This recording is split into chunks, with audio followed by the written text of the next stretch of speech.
അപ്പോൾ ഗേസ് ഇന്ന് മുറ്റത്ത് വിരിഞ്ഞ അടിപൊളി റോസാപ്പൂവാണ് ഞാൻ കാണിച്ചു തരുന്നത്. ഇതാണ് എൻ്റെ കൊമ്പ് കുത്തി അതെല്ലാം അവച്ച് അടിപൊളിയായിട്ട് വന്നിട്ടുണ്ട്. ആദ്യം മൊട്ടായി, പിന്നെ അതിൻ്റെ വലുതായി, പിന്നെ ഇങ്ങനെ വിരിഞ്ഞ് നന്നായി വിരിഞ്ഞ് നിൽക്കുന്നുണ്ട് കേട്ടോ. അതാണ് ഞാൻ നിങ്ങൾക്ക് കാണിച്ചു തരുന്നത്. ഇന്നത്തെ വീഡിയോ ഇതാണ്. അപ്പോൾ എല്ലാവരും ലൈക്ക് ചെയ്യുക, കമൻറ്റ് ചെയ്യുക, സബ്സ്ക്രൈബ് ചെയ്യുക. ഓക്കെ, അടിപൊളി റോസാപ്പൂ. അപ്പോൾ ഗേസ് ഇന്ന് മുറ്റത്ത് വിരിഞ്ഞ അടിപൊളി റോസാപ്പൂവാണ് ഞാൻ കാണിച്ചു തരുന്നത്.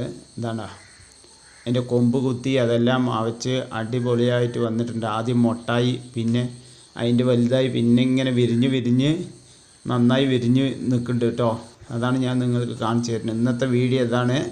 അപ്പോൾ എല്ലാവരും ലൈക്ക് ചെയ്യുക, കമൻറ്റ് ചെയ്യുക, സബ്സ്ക്രൈബ് ചെയ്യുക. ഓക്കെ, അടിപൊളി റോസാപ്പൂ.